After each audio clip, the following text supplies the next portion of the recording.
Hello, everybody, and welcome back to what are we called? 2 tickets, please. Okay, that might stick. I don't know. Today what movie are we going over? Finding Nemo. We went back, way back to the early 2000s. Yeah. So basically, this isn't a movie that we haven't seen. I have seen before. But obviously did not remember the movie. So, again, how do you want to do the format? The good, the bad, and the ugly? Yeah, just our takes from it, basically, like what stands out to you the most, what your highlights were. Well, and just your overall, comment on the movie. How did it make you feel? Did it make you think anything? Okay, well, here, what stands out to me is that I didn't remember the movie. Because if you were to ask me what was it about, and like we're on one of those game shows, I would have looked ridiculous because I would have said Dory and Nemo were out searching, because in my mind that's the way it was. Like I never, like when and secondly, I don't remember Dory looking like that. Like if somebody were, no, I'm being serious. If somebody were to show me like a picture and said that was Dory, I'd argue it. So I didn't know, but she's technically a blue tang fish. Okay, see, I wouldn't. The species, apparently. Okay. So she looked different to me, and see, this is how memory is. I would have pictured more like Nemo or Merlin. Is it Marlin or Merlin? Funny. It's Marlin. The other movie was Merlin. Okay, Yes. Man, I'm gonna do that through this whole thing. Anyways. Yeah, it's Marlin is Nemo's dad. Okay, so I would have pictured Dory being blue and yellow, shaped like Marlin. But she was blue, but anyways, I was way off. So the other thing that I was way off and didn't even remember was, what would you call it? The support group for sharks? Oh. What'd they call it? Oh well, what the three sharks? Yeah, Bruce and his cohorts. Yes, the 3 sharks. They're in training to stop eating fish. Fish are friends, not food. So that I call it. Was it rehab? Like it's some sort of. Yeah, I forget the name of it now, but it's basically what it is. It's a rehab. I did not remember that because I remember fish are not food; they're friends. I remember that saying, but I never knew that scene. Long and short, the beginning of that movie, I did not even remember whatsoever. I could not recall that movie. The rest of the movie, I just got jumbled up in my head because Dory and Nemo were the ones looking for something, which is stupid because it's Finding Nemo. So he's looking for Marlin himself. That's looking for something. Marlin and Dory. Yes. Right. But I would have never, again, like if it was a game show and $1 million was like riding on that question, people would have been at home going, oh man, he's a millionaire now. And I would have got it wrong. So the movie was cool, and I never realized how many Australian, I guess, voices or characters were in the movie. The Pelican was Australian, if I'm not mistaken. Bruce was Australian.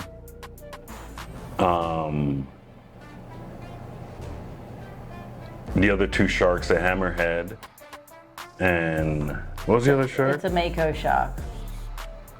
And the mako shark is Bruce Spence. But that's Bruce. So if you're Australian, you know who Bruce Spence is. If you don't, I don't know where you've been, because he's like a household name as far as like movies are concerned.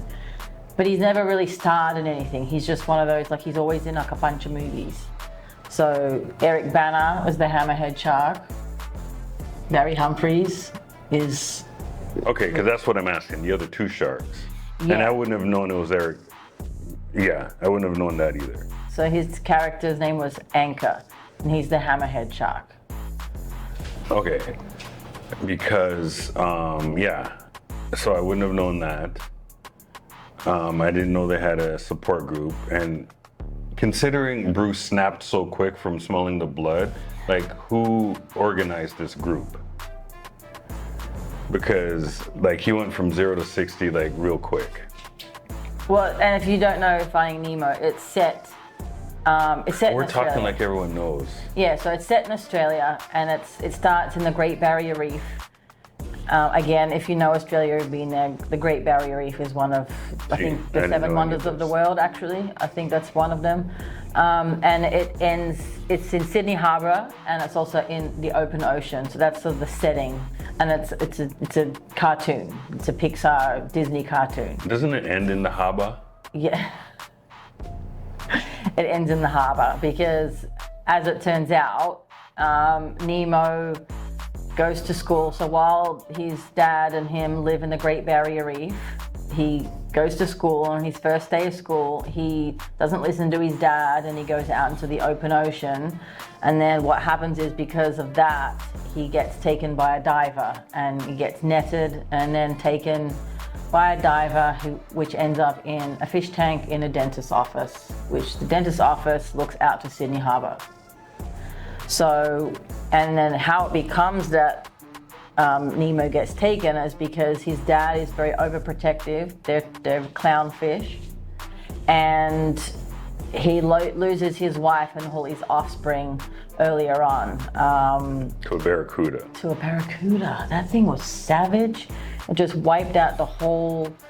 It's an anemone, they call it. It's like their little. It's like their what do little. they call it? An anemone. Oh, the way that. Because he says that in the movie. Yeah, he does. That's so funny. Where they live, in the ocean. So that's how Nemo and Marlin are together, because they're father and son, and he's very overprotective because he lost his wife. Okay, yeah, rightfully so. Yeah. So. And Nemo, and another thing I didn't even remember, he's disabled. Yeah, he has like a small, one fin is small compared to the other fin. Which adds to his dad being overprotective. Right. So, but the whole premise of the movie is because Nemo gets taken and he's now living in a fish tank with other fish that were also taken from the ocean. His father, Marlin, goes on this ridiculous long journey in the open ocean to find Nemo, and that's where he meets Dory, and Dory's the forgetful, very sweet, and offers to help him fish, who has short-term memory loss. So, but she did offer to help, so she does help him find his son again.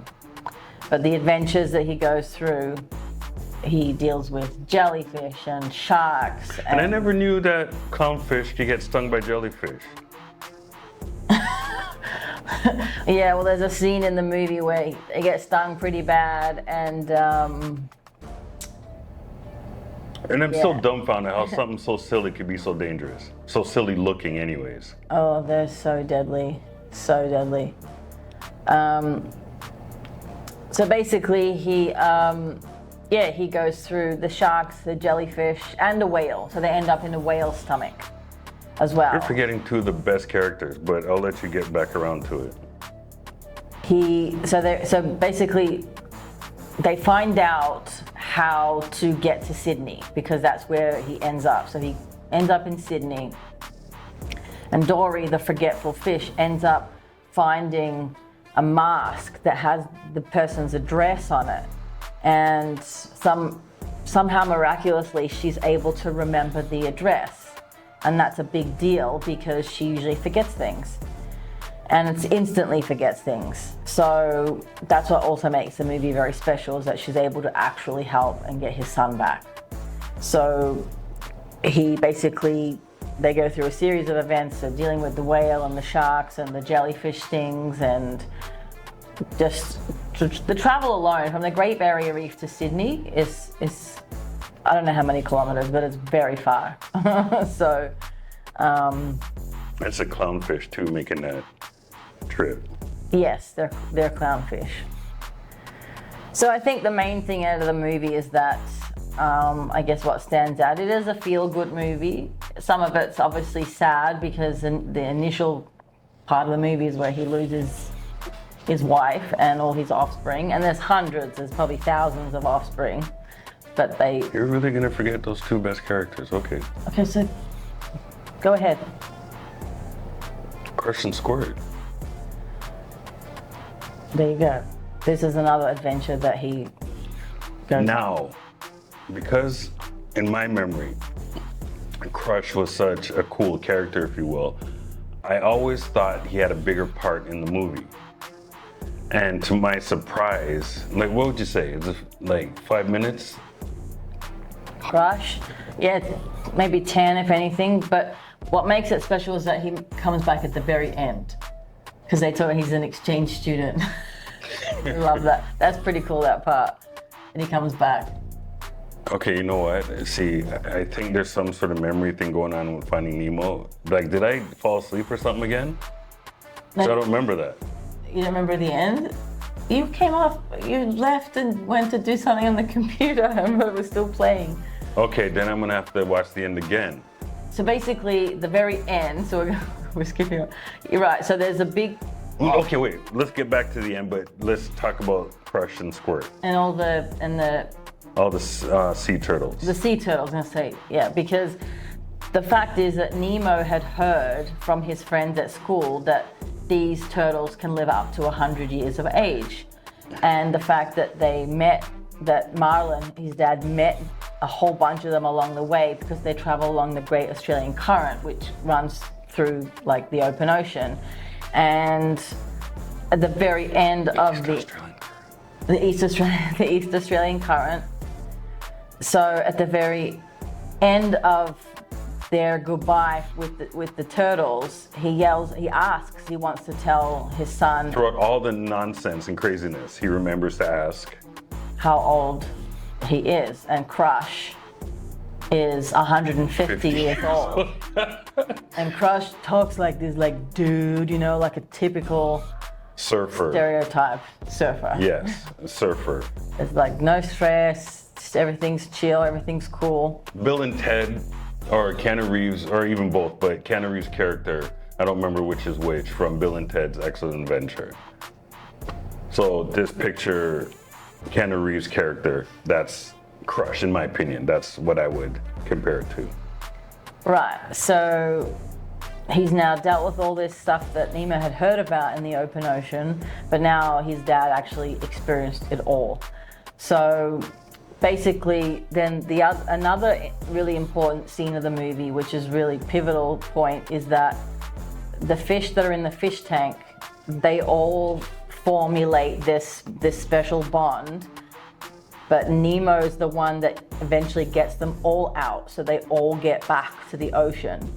So, sorry. I didn't even see that. I just saw the bags pop up. Yeah, so sorry to disappoint you if you haven't seen it, but at the very end... Spoiler alert. Yeah, so that's a spoiler alert, is that they do eventually get out, but the funniest part is that the reason they were all put in bags is because they deliberately ensured that the fish tank got dirty, so that meant that... How clever. Yeah, so they formulated this plan. So Nemo got out first. So he finally gets out into the open ocean.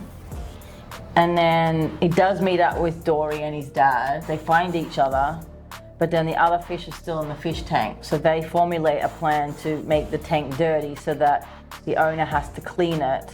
But then he's got them all in separate bags.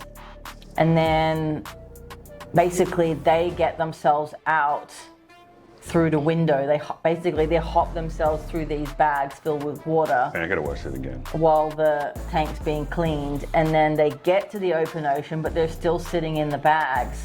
And then they go, and they all look around each other, and they're like, "All right, now what?" So they get out, but at this point, they don't know yet how. Eventually, I would say it'll pop and they'll get out. But that was pretty funny. But you know what though? That to me was sort of a lesson. Because it's like, if they would have thought about how they're gonna, get out of the bag and do everything before they went, they probably would have still been stuck captive. And for me, it's a lesson. It's like, just take the risk, just go and figure it out later. And, that's pretty much what they did. And kudos to them. The other thing was, they never gave up trying to get out. That group of fish in that tank in the dentist's office, it was cool how they were a family. They had their little rifts, but at the end of the day, they were there for each other, and they upheld a code. And Gil, I love Gil. He was the leader.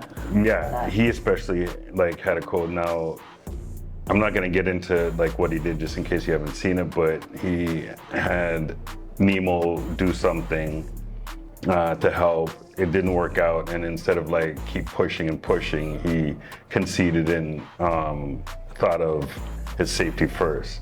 Nemo then took it upon himself to do his thing, which go Nemo. But yeah. Well, I think just the whole concept of friendship and teamwork, that was a big and perseverance. Takeaway. Right. So yeah, teamwork. What was the other one? I already forgot. Teamwork and friendship. And perseverance. Because Marlon formed the friendship with Dory, then the friendships were formed in the fish tank, and they all just overcame all the obstacles that they all encountered, which is what life is about. And it just showed that the stick-to-itiveness, I guess you could also say. No, it's true. I guess stick-to-itiveness is a more fun way of perseverance. I like stick-to-itiveness, but yeah. Even though when Marlon that was chasing the boat and the boat went, he could have easily quit at that point in time, but he made sure that no matter what, he saw his task through, and he did. So, what? Well, it was just the love for his son. He loved his son enough that it didn't matter what he had to go through. He did what he had to do to get his son back. And the other thing that was cool was Nemo always thought his dad wasn't brave. Because when the pelican came and was like, oh yeah, we saw your dad or whatever, and he fought sharks or whatever, he goes, oh, then that's not my dad. But the thing is, his dad was always brave. It's just his love for Nemo superseded any sort of risk-taking that he'd want to do. As soon as there was something worth taking a risk for, he threw it to the wind and didn't hesitate. Yeah. Going back to save Dory. Anyways, he didn't hesitate. So what's your rating overall for the movie that you did watch of it? Okay. I'd give it a 7 or an 8. The only reason, and maybe this is me, but the end, I just expected to see more once they saw each other. It was kind of all right, we're back. All right, let's go home. That's the way I saw it. But I'd give it a 7 or 8. It was a cool movie. I enjoyed it. So I'm giving it a 9. I think it was very well done, just the whole theme of it all. And it is also sentimental to me, being an Australian person, hearing a lot of the familiar voices. Yes, that's an Australian accent, just in case you couldn't recognize it's kind it. of one. I've lost it a bit. But anyways, yes. So yes, I love the movie. It's always one of them feel-goods. I like how it actually depicts a lot of what actually goes on in the ocean. And that monster-eating light thing, that was freaky too. We forgot to mention that. Oh, that deep. I don't even know what that thing's called, but that thing is freaking goes teeth, and then it has a light, and yeah, man. Yeah, so it Anyway. was just interesting the way they depict real animals. And that one was scary as hell. So that's my take on it. I'm gonna go back again to watch the end, because apparently there's a couple of scenes that I didn't get.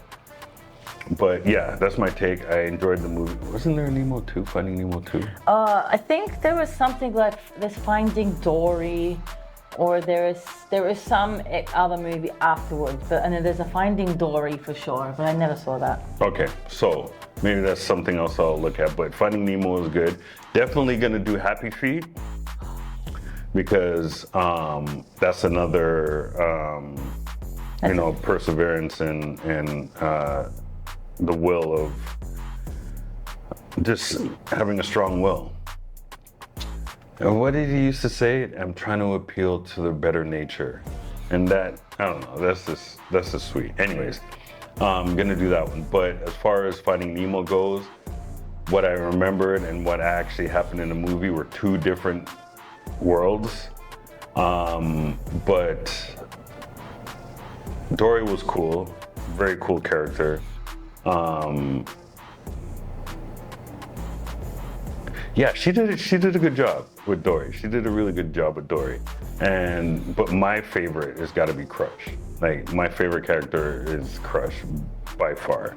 And if you were to ask the second, it'd be Squirt. Yeah, he's pretty good. I do love Bruce though. I do love Bruce, the great white shark, because he's really trying hard to. Not that hard. Well, even see, the ending was. You missed the ending. He obviously. No. He did. No. I did see him come back at the end, so I did see that. Okay. But what I'm referring to, see how you like to give people breaks? What I'm referring to is how quick he was to turn. Like, who cut their fin? So, there was one of it was either Dory or Marlin that cut themselves. Yeah. Story. Oh, okay. So it was Dory, and that little bit of blood, which goes to show, like, people did the research on how sharks can detect blood. Mm-hmm.